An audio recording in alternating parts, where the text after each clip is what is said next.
ਲਓ ਵੀਵਰਸ ਸਾਡਾ ਇਹ ਦਰੇਕ ਦਾ ਪੌਦਾ ਰੂੜੀ ਪਾਈ ਸੀ ਸਗੋਨੀਅਮ ਬੇਲ ਇਹਦੇ ਮੁੱਢ ਨਾਲ ਲਾਈ ਹੈ ਤੇ ਰੂੜੀ ਦੇ ਵਿੱਚ ਇਹ ਆ ਗਿਆ।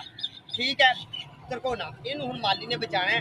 ਗਮਲਾ ਜ਼ਾਇਆ ਹੁੰਦਾ ਤੇ ਹੋ ਪੌਦਾ ਜ਼ਾਇਆ ਨਹੀਂ ਹੋਣ ਦੇਣਾ। ਗਮਲਾ ਜ਼ਾਇਆ ਹੁੰਦਾ ਤੇ ਉਹਦੇ ਵਾਸਤੇ ਹਾਂ ਛੁਰੀ ਲੈਂਦੀ ਹੈ।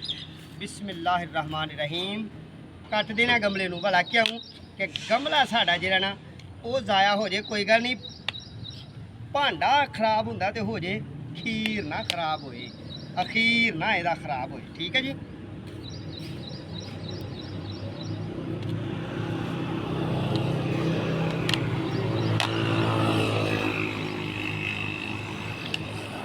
ਇਸ ਤਰ੍ਹਾਂ ਹੀ ਤੁਸੀਂ ਵੀ ਆਪਣੇ ਪਲਾਂਟ ਦੀ ਜਾਨ ਬਚਾਣੀ ਹੈ ਤੇ ਇਸੇ ਤਰ੍ਹਾਂ ਹੀ ਤੁਸੀਂ ਵੀ ਆਪਣੇ ਮਾਮਲਾਤ ਨੂੰ ਕਰਦਿਆਂ ਜਾਣਾ ਹੈ। ਐਸਾ ਨਹੀਂ ਕਿ ਪੌਦਾ ਜ਼ਾਇਆ ਕਰ ਦੇਣਾ। ਪੌਦਾ ਤਾਂ ਅਸੀਂ ਜ਼ਾਇਆ ਕਰਨਾ ਹੀ ਨਹੀਂ ਤੇ ਨਾ ਹੋਣ ਦੇਣਾ।